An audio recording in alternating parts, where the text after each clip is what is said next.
The finger that points at you. The city never sleeps. Its towers stretch into the clouds. Markets rise and fall. Fortunes are made before breakfast and lost before sunset.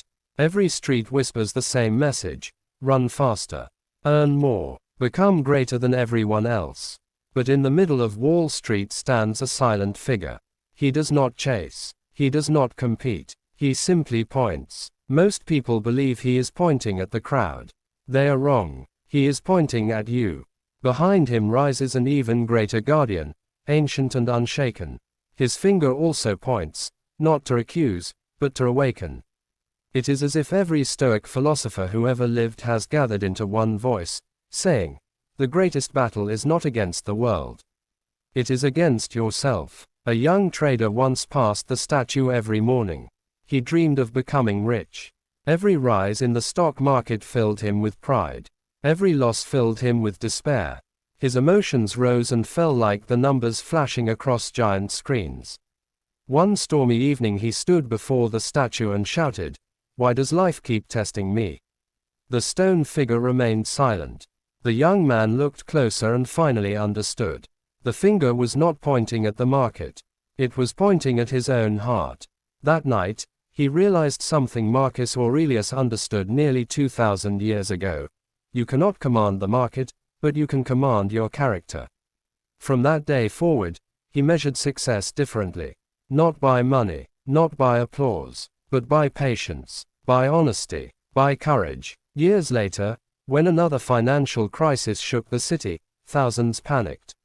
Some abandoned their principles. Others betrayed friends for profit. The young man did neither. He had discovered a wealth that no recession could steal. He had mastered himself. The giant guardian above seemed to glow brighter than ever, reminding everyone who looked up, the world may shake your circumstances. Only you can shake your soul. Every morning, thousands still rush past the statue. Most never notice the finger. They think it is pointing outward. But the few who truly understand stop for a moment. They ask themselves, am I living by virtue, or by fear? Am I chasing approval, or building character? Am I controlling my mind, or letting the world control it? Those questions change lives. Because the statue is not asking you to conquer Wall Street.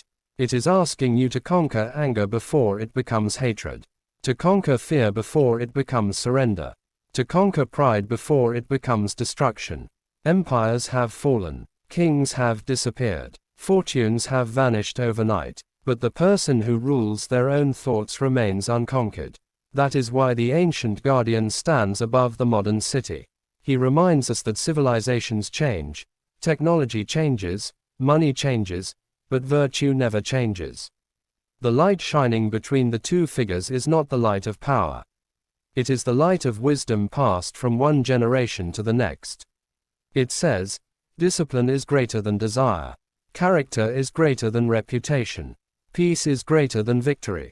And finally, the only power that lasts is the power over yourself. That is the lesson hidden in the pointing hand. The finger is not judging you.